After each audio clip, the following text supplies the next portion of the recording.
Hello, college football fans, and welcome back to episode 75 of College Football Throwdown. I'm your co-host, Alex Schmitz, and here joining me from Alaska is my dad, Peter Schmitz. Hello, Husker fans and college football fans. Excited to be here from Kenai, Alaska, sitting on my brother's deck watching the sunset. Yes, I know it's been a long time since our last podcast. We've had a busy summer, both my dad and I, doing various different things. But here we are. We are actually recording this on a Thursday, right before the start of technically college football has already started, but the real start, which is when Nebraska plays for the first time, of course. Yes. Yes, so we are right on the eve of the South Alabama game for Nebraska, as well as the first big football Saturday. But before we dive into that, we're going to crack our beverage, as is our tradition. Yes, and I have the privilege of being able to open an Alaskan Amber alt-style ale. Alaskan Amber from Alaskan Brewing Company. Fabulous amber ale that I have fallen in love with since visiting here, and I will certainly be bringing some of it back and trying to figure out how I can buy it down in the lower 48. Wonderful beverage to enjoy. So here we go. It's in a bottle, though, not a can, so I got to do the old-fashioned way. There we go. Pop the can. That's it. Sounds nice. There you go. Got a bear on the back side, a grizzly bear, underneath the Alaska Brewing Company lid or cap. I love it. Which, nice. By the way, we've already seen a bear. Two moose have wandered into AJ's front yard, and we saw the bear swim across the Kenai River. We've seen caribou, lots of eagles. It's been a wonderful experience, and we've caught a number of silver salmon, which we're going to be bringing back with us. I saw the pictures on Facebook of you and Mom's fish this morning. Good stuff. Yep, it was good. All right, so first things first, we're going to dive into some discussion about fall camp and how everything has gone in the lead up to this important first game of the season for Nebraska, and kind of where our thoughts are on the eve of the greatest time of the year. Right, absolutely. Well, it's interesting, Alex. I mean, there's been all kinds of, roller coaster information and recruiting news and, successes, disappointments, etc., as well as worries about, who's going to be the starting center and all kinds of things throughout not only the fall camp, but even going back to throughout the summer. And it's kind of nice to have a podcast where we've kind of ignored all of that up and down, and we can just now focus on the here and now. What's going on now? And right now it's looking good. The theme of fall camp was a theme about competition, about earning it, and about being physical, which were kind of the messages that Scott Frost presented at the press conference to kick off of fall camp this year. Was that he recognized that he felt that a lot of good work had been done, that we were a better football team pretty much at every position, but that we hadn't proved a damn thing. And I love the mentality that created, and I feel like he's really managed the mentality or the culture of the team as well as anybody. People are going to get sick of hearing that word culture because it's central to what Scott speaks about, and he uses that term a lot. But the bottom line is I think we're moving in a very positive direction. The results of the camp, in summary, would be we've had one major injury and a few lesser or injuries to less significant players in this year's depth chart or team. But we did lose one of our key backup offensive tackles. Not a guy that was expected to be a starter, but Christian Gaylord was likely to be our second string left tackle in all likelihood going into the season, and we lost him for the year to a leg injury, I believe it was, and so he's gone. But other than that, we're in pretty good shape health wise going into this first game. So hopefully that is a sign of things to come, because it feels like uh, we should get our due, in balance on injuries to critical players versus previous years. But so the theme of this whole fall camp was really focused on earning it. They spent a lot of time, good against good. They really were very physical during this preseason camp, and it seems like it's paying off. Of course, we won't really know until after we see a few games, including this one this Saturday, to find out if we're really have we really matured? Have we really do we really understand everything, and do we know how to tackle? Because if you'll recall, last year's defense wasn't so salty. So that's kind of the summary of this camp. There a couple of interesting notes that I would share with you is that our running back,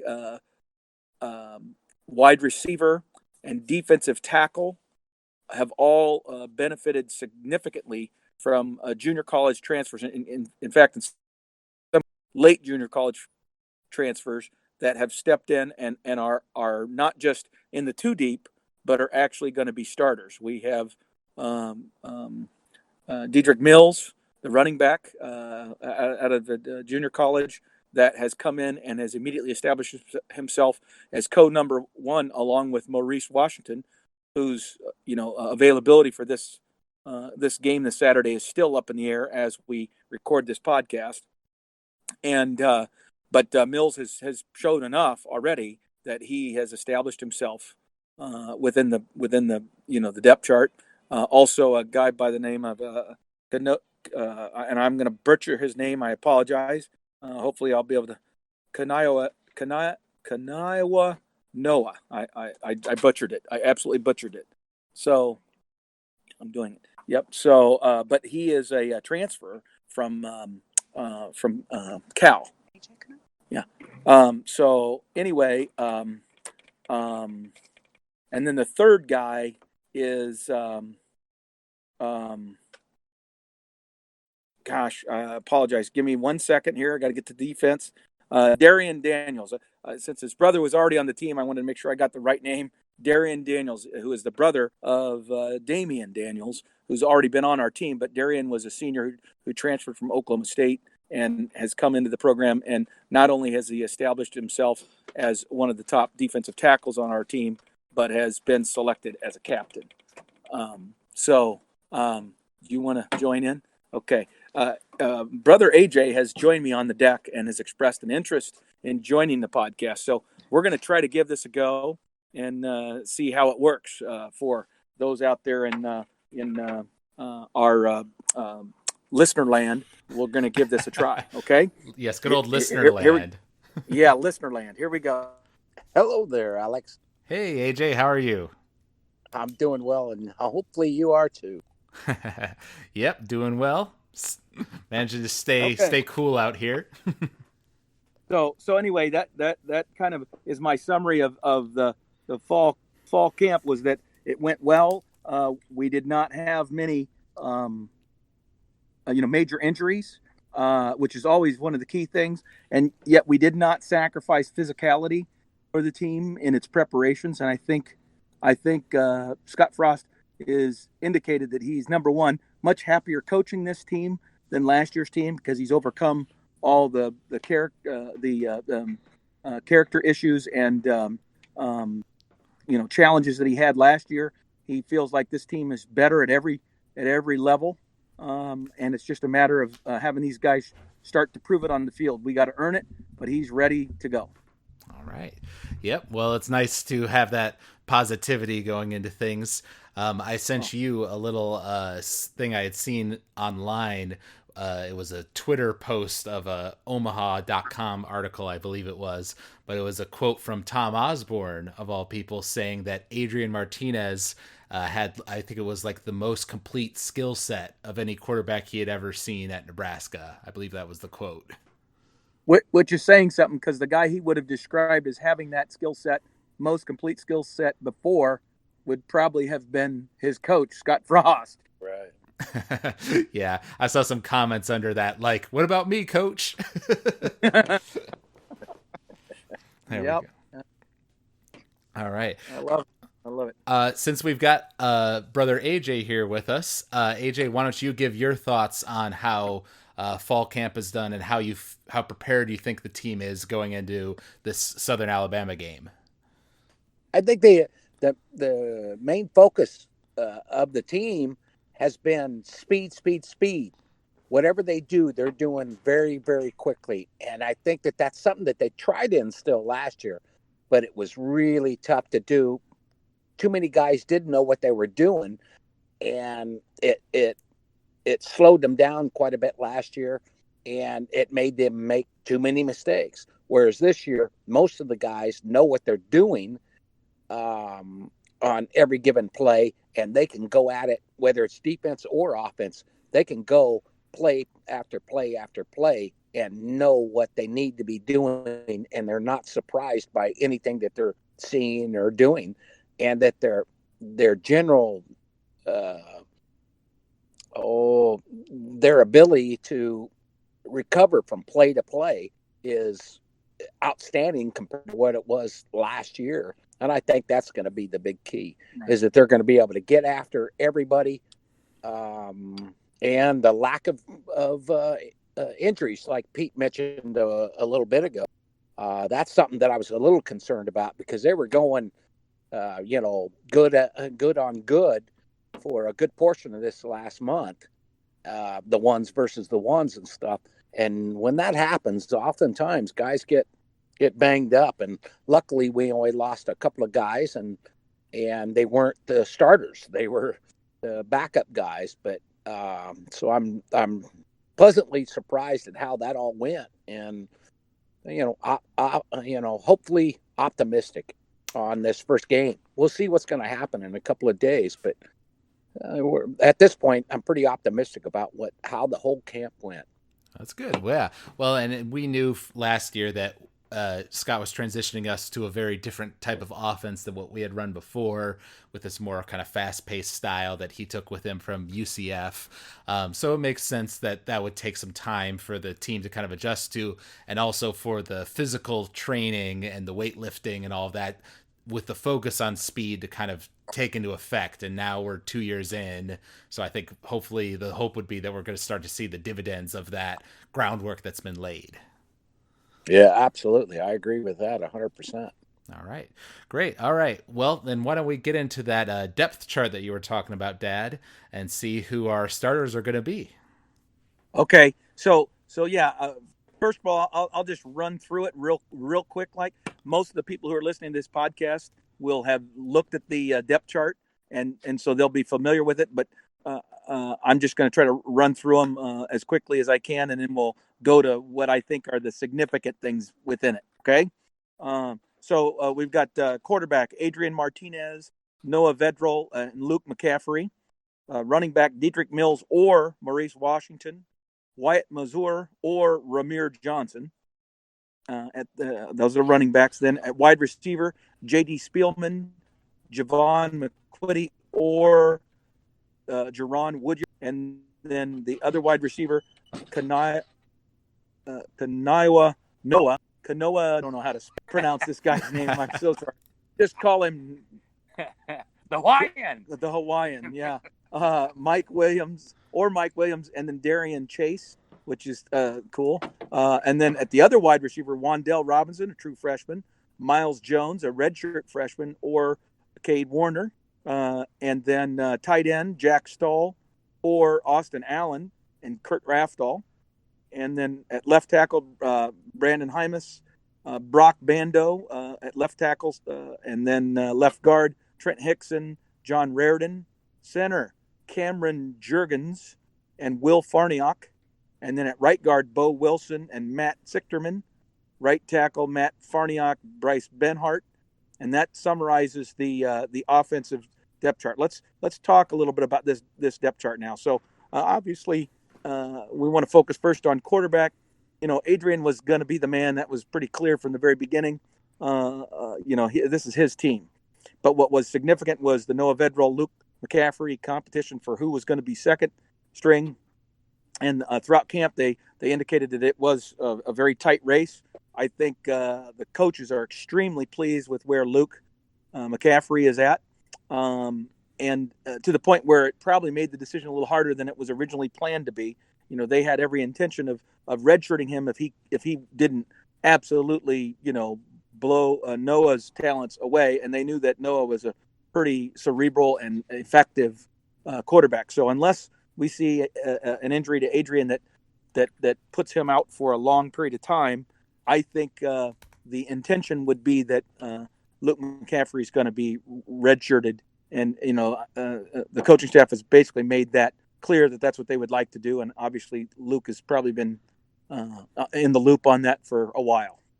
At running back, the emergence of Dedrick Mills, the JUCO, is huge for us. Just absolutely huge, and it was a question mark up until just before the beginning of fall camp whether he was even going to make it. So the fact that not only did he make it, but he made it here in reasonably good shape and has just hit the ground running in terms of his talent, blending into the team and becoming a factor. So that is an awesome development for. Still a question mark as of Thursday evening about whether or not Maurice Washington is going to play this week. Mm-hmm. and then Wyatt Mazur and Ramir Johnson. I think that's a nice set of 4 running backs. We've also got to remember that out of this running back position, you've got guys like Miles Jones and Wandale Robinson, who are going to see some significant snaps out of that running back role in their Duck R role of doing both wide receiver and running back. Right. So great depth there and some great emergence through the course of fall camp. Very excited about where we are and in depth at both quarterback and running back. Wide receiver, we've got J.D. Spielman, really the only clearly proven player that we have, although the transfer Noah is Warner. And Warner. Yeah. Warner has proven himself to be a good possession guy. Yeah. But Noah is a guy that came in, again, this guy's a transfer from Cal, immediately eligible as a graduate transfer. And not only has he came in and looked like he was going to be a contributor, but has come out of the fall camp as a starter. That's a huge, huge development and get if he ends up producing like we think he might. And then we've got Mike Williams, who was a guy that came into the program last year with a lot of high regard, but never quite had it figured out. I think AJ's comment about speed would have been apropos there, that he's a guy that a year ago was operating in slow motion and now understands the system, and hopefully that will translate to the field.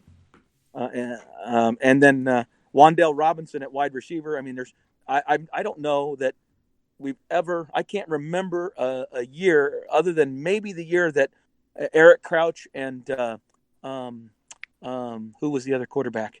The year Taylor? that no. London or no, he was a receiver his freshman year, and then he got into he was a quarterback for a Jamal? while. No. Anyway, I'll think of it. He's now a coach down in Arizona, but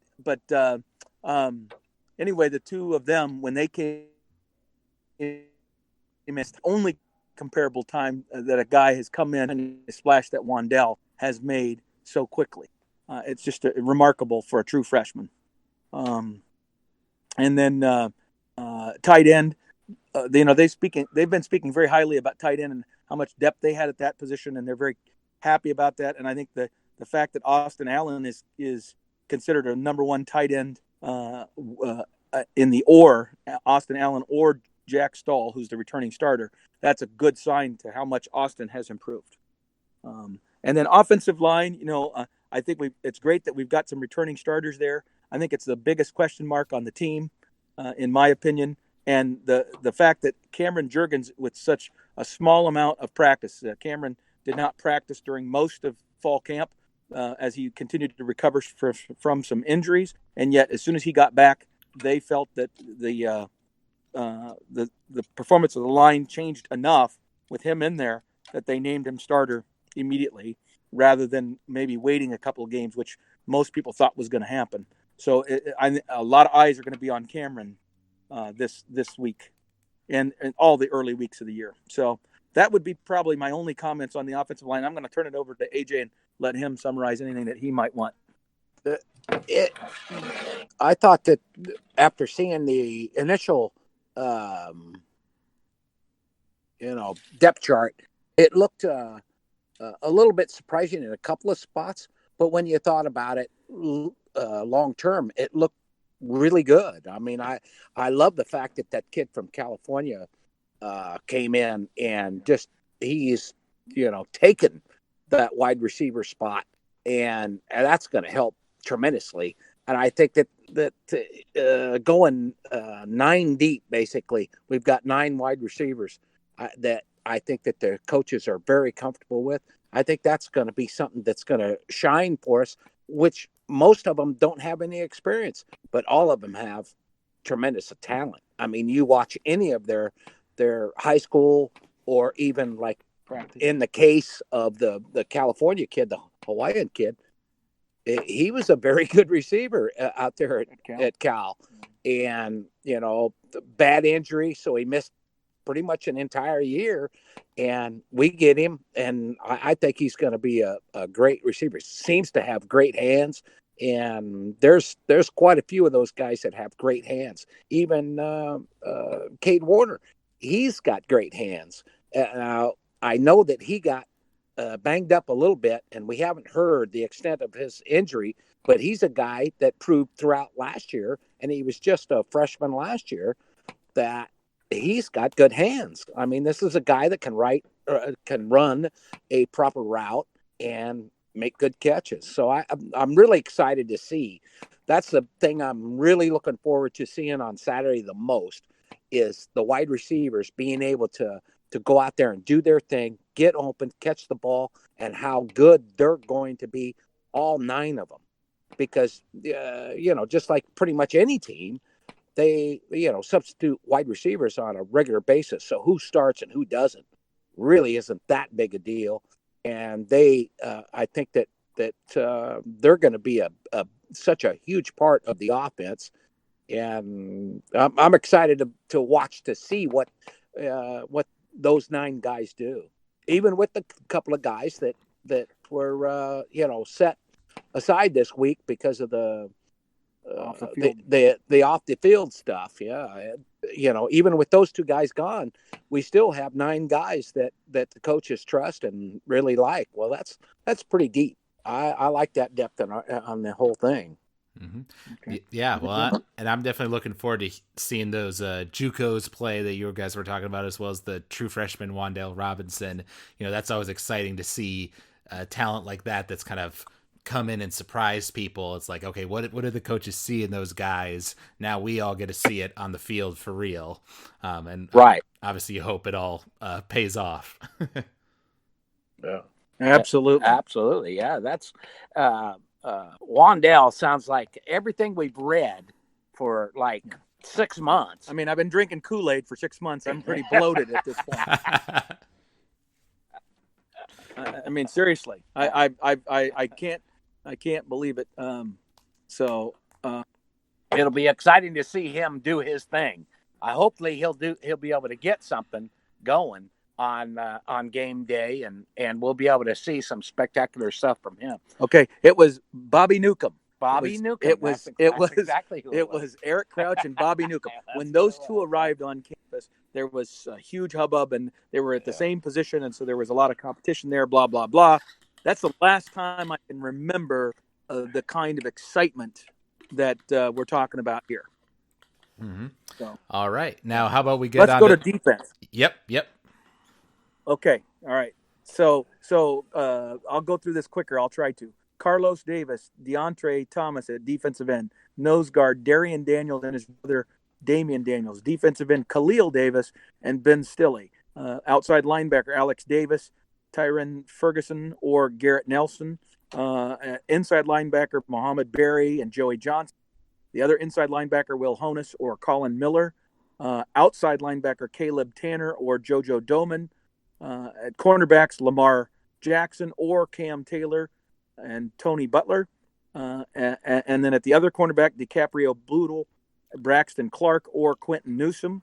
And then at the safety spots, Deontay Williams, Eric Lee, and Reed Carl on one safety position, and then Markel Dismuke, Isaiah Stallbird, and Eli Sullivan at the other safety spot. So, with those guys, I mean, what sticks out immediately is the defensive line. You got the brothers Davis and the brothers Daniels, who are all going to be playing significant snaps. The reality is they only list 6 here, but they believe they've got about 8 guys that can play in any of those positions. They've got a lot of guys that they believe are flexible between the different positions, and as a result, the defensive line is just going to be able to rotate and really come in waves at defenses over the course of this year, assuming that all of them remain reasonably healthy. And if we were to have an injury or two, it may not hurt us quite as bad there as it might in some other spots. Inside linebacker, a very dangerously thin position for us. We've got some guys that I think are going to be solid starters for us. But once you get beyond Mohamed Berry and Will Honus and Colin Miller, everything else is very much unknown. So that's going to be something to keep an eye on. And then I think similarly, outside linebacker, there's a lot of talent there, but not a lot of experience. And we are going to be leaning on some guys like Alex Davis, who will be playing way more significant minutes this year than ever in his history as a player. He's a kid who, didn't play much football, even in high school. He kind of came late to the game, but he's a phenomenal athlete and may finally be coming into his own. The light bulb, so to speak, has come on, and at least that's what they've been saying. So I'm very excited to watch Alex this football season. And then on the other side, at outside linebacker, the big news would be Caleb Tanner, who was one of the most heralded recruits on our previous year's recruiting class. Came in and as a freshman ended up having the red shirt. Got hurt, and I believe had the red shirt, and now comes back to us as a I don't know, maybe he didn't even redshirt. Now I'm not even sure. But the bottom line is he wasn't a major contributor last year, but now they believe he's ready for prime time. And so having him emerge at an outside linebacker position, potentially with the kind of talent and athleticism and speed that he has, we might finally have a guy who can rush the passer and really be a factor that other teams have to worry about. And then at our cornerback spots, we have Lamar Jackson and DiCaprio Boodle, who are both returning starters, but we have some guys now behind them that are pretty darn salty as well.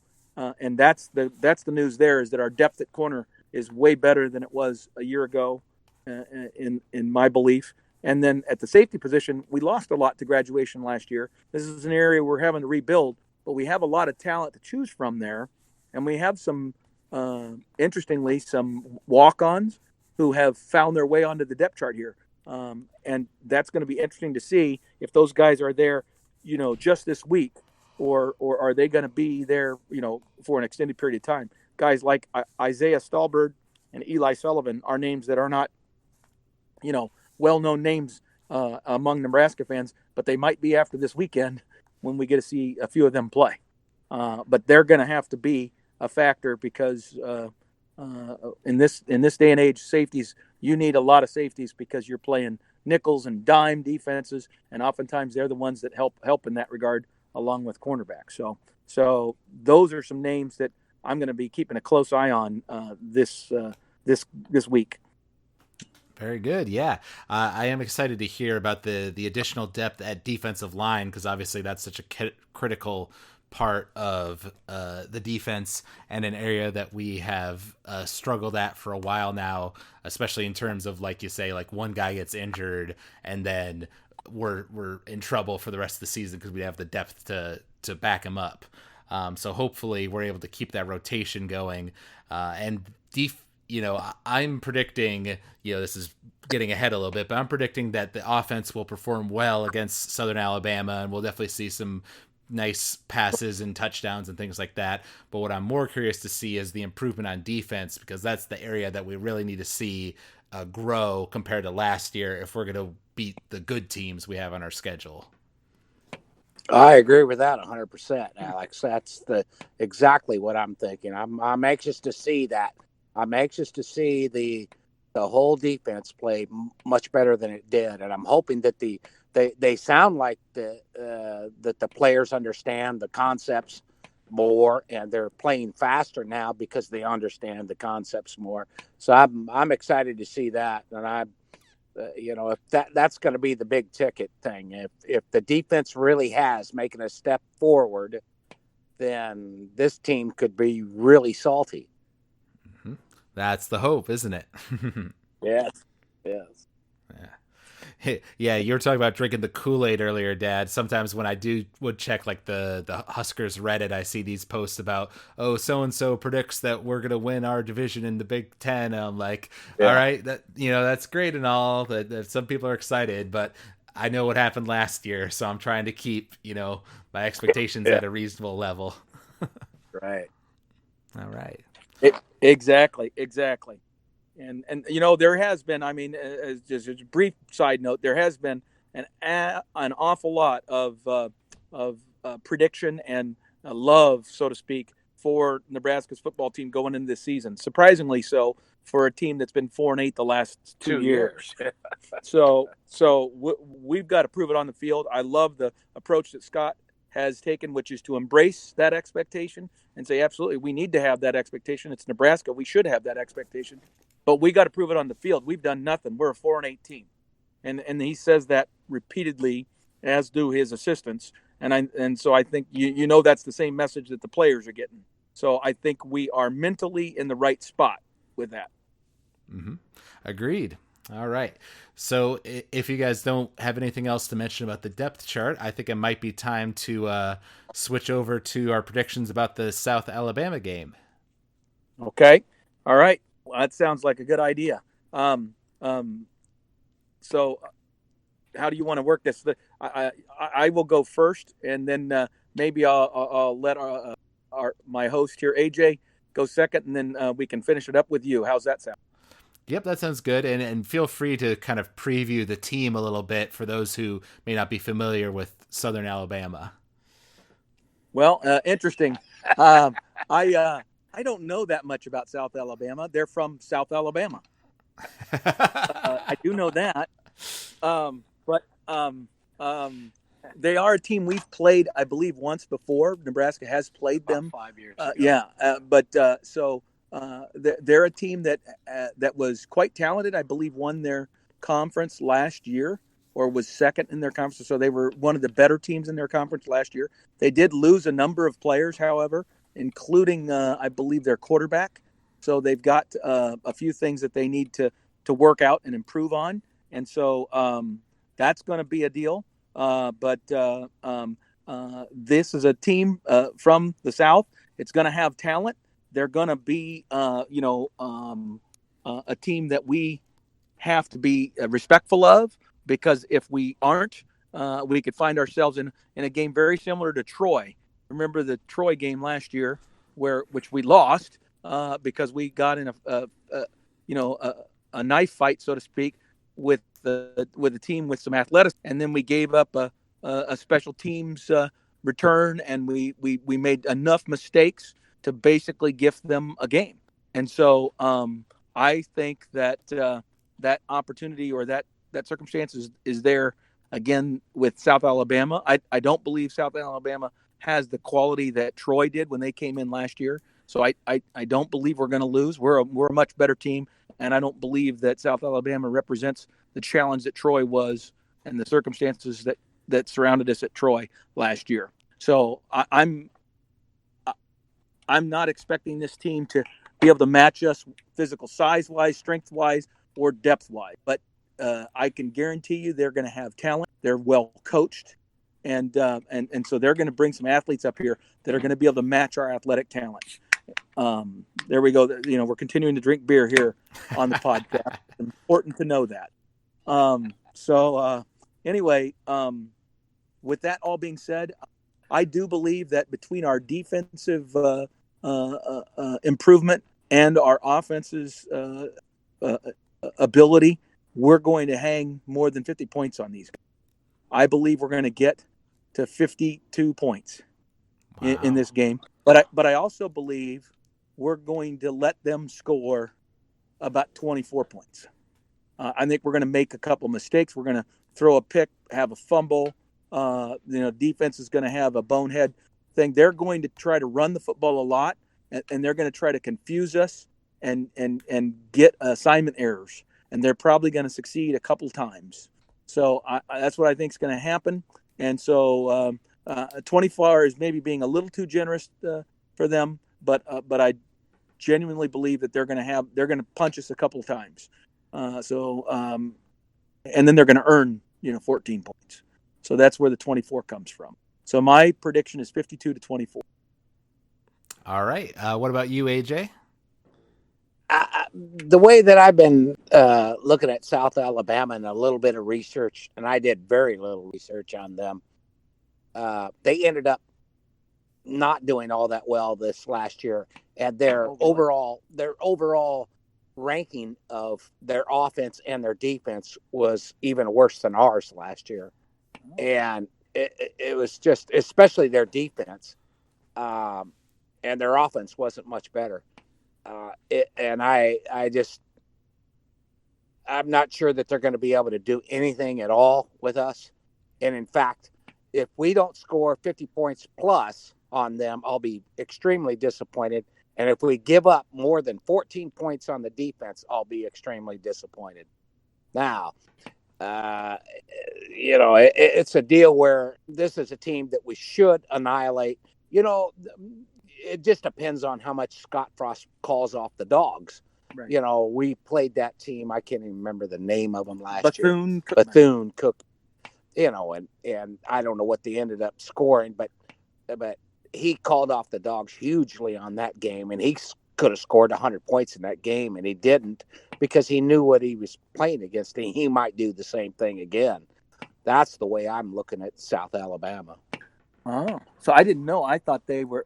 So it's news to me that they weren't. I thought they were like a contender for their conference last year. They in their division, okay. but even with that, they were like 4-5 or 5-4 or something like that. It was terrible. Interesting.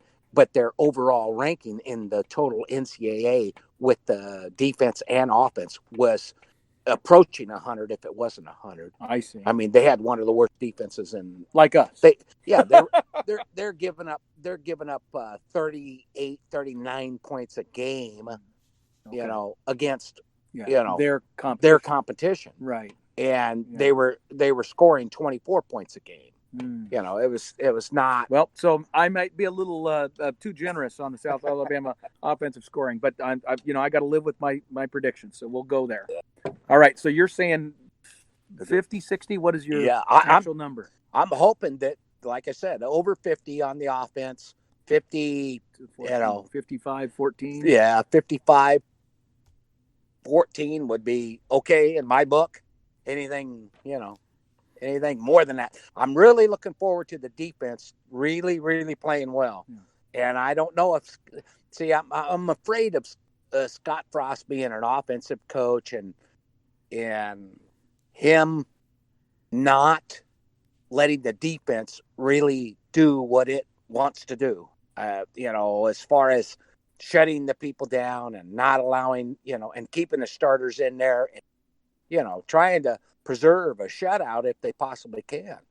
And I think that he won't necessarily allow that to happen. I agree. He'll put his third put his third string in there, and they'll get scored on a time or two, and before you know it, it'll be 24, 54 to 24 or something, and it's like, damn, but that's not what I want to see. I want to see the defense throw a shutout. And I don't care really when it comes right down to it. I don't care what the offense scores. I want to see the defense give up less than 14 points. Mm-hmm. That's what I would really want to see. Awesome. Yep. Well, and I agree with you, AJ, in terms of the fact that my expectation is that the offense, especially with what you were saying about South Alabama's lackluster defense last season, that our offense is prolific enough that they will score some big points and we'll have some big plays against them. more curious to see how the defense performs because it's the first game of the year. There's always some kind of kinks in the armor, things you need to work out. So I'm going to predict something a little closer to what Dad said. I'm going to go with 49 Nebraska, 21 South Alabama. I'm going to predict that our defense will give up some points, most likely early, but that maybe we'll toughen up later on in the game, and our offense will just be so good that they won't be able to catch up. Got it. Yep. I think so. We're all in general agreement. It's just a matter of magnitude on defense, and with AJ being a little more, bullish on making sure that we shut her down. But I would agree with his description that I think Scott is more likely to substitute liberally if we find ourselves having a significant, comfortable advantage lead. Right. Yep. And then there's a lot of things that make sense to that. And I can see his argument that are we really going to brag about the fact that we shut out South Alabama? That's an impressive feat when you do it against, a Big Ten team, but maybe right. not the little sisters of the poor, as Dad would say. Right. Exactly. So and I think he's also wanting to protect his starters. Once he feels he's given them enough snaps for him to feel comfortable, he's going to get them out of the game if he can. If we haven't made enough mistakes, it's all about how many first game mistakes we end up making. Stupid penalties, turnovers, et cetera, will dictate whether this game is close or a blowout. In my opinion, we're the better team. Yep. All right. Yep. Hey, Alex, I'd like to say, throw something in here. I think what'll be really interesting in this particular game is how many points our defense will actually score. There you go. How many turnovers we're going to get, because that will really give us an idea of how aggressive that defense is being. If we go into the first half and the defense puts us in scoring position twice or scores themselves once, then we got to feel pretty salty about, the overall defense and their aggressiveness and what it's going to lend for the rest of the year. And that's what I'm really looking forward to there is that I think that they're going to be so aggressive during that first half with all the starters in there that they're going to be getting after the ball. And from all indications, it sounds like the DBs, especially the young Cam Taylor, has been all over the field making picks and really getting after it. And I'm really hoping that those guys will take over and we'll be +4 by the end of the game. It'll be unless Adrian really gets crazy with the football or his backups when then I think that the defense could be that aggressive and pick up a couple of interceptions and a couple of fumbles. The little bit that we've seen in the film that we've seen of the practices and things, that they're in there trying to strip every play. They're 3 guys to the tackle, 1 guy trying to get the ball. I think we're going to be much more aggressive in that respect the entire year, but especially here in the first game. And I think that we might come out of this with quite a few turnovers. Yeah, well, I'll say this: if we end the game with +4 on turnovers, I hope we score more than 50 points on them, because at that point, you're just dominating the game. Yes, absolutely, yes.